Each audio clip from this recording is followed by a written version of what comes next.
میں اتنا زور لگا رہا ہوں کیونکہ میرے پیش نظر مقام و عظمت سیدہ ہے، ورنہ ممکن ہے کوئی مجھے کہ مولانا کیوں اتنی محنت کر رہے تھے؟ محنت کی ضرورت ہی نہیں، موبائل میں جا کے دیکھ لیتے ہیں کہ کون آیا۔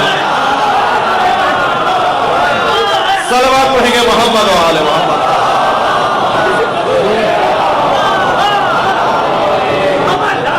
ہم اپنی بیٹیوں کو لاتے ہیں، تم اپنی بیٹیوں کو لے کر آؤ۔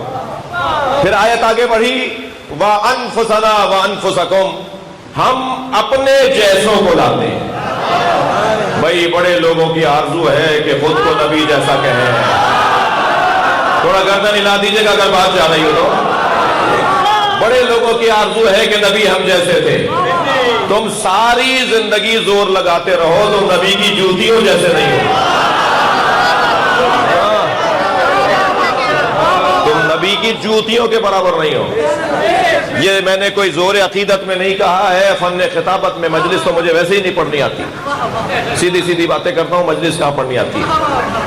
یہ جو میں نے جملہ کہا نا کہ تم نبی کی جوتیوں جیسے نہیں ہو، روشن کر دوں بات۔ جب سرکار معراج پر گئے،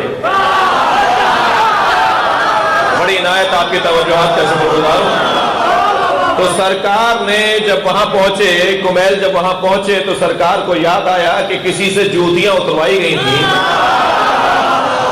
میں بھی جوتیاں اتار دوں۔ تو آواز قدرت آئی کہ جوتیوں سمیت آؤ۔ تو جہاں نبی جوتیوں کے ساتھ گئے ہیں، سورہ نجم میں اس جگہ کو اللہ نے کہا وَهُوَ بِالْأُفُقِ الْأَعْلَىٰ، میرا نبی سب سے بلند جگہ پر تھا۔ تو مجھے جملہ کہنے دیجئے، نبی سب سے بلند جگہ جوتیوں کے ساتھ تھے، ساری دنیا نبی کی جوتیوں کے نیچے۔ یہ شوق ہر شخص کو اپنا قد دیکھ کر بات کرنا چاہیے۔ اگر آپ سے کوئی کہے نا کہ جی نبی تو ہم جیسے ہی تھے، تو ان سے کہیں کہ اپنا چہرہ ذرا آئینے میں جا کے، تمہاری حیثیت ہے تم یہ بات کرو۔ جنہیں حق تھا یہ کہنے کا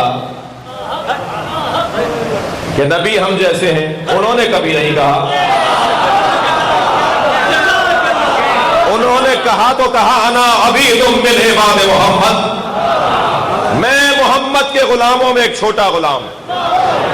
جس مصطفیٰ کا چھوٹا غلام علی ہو،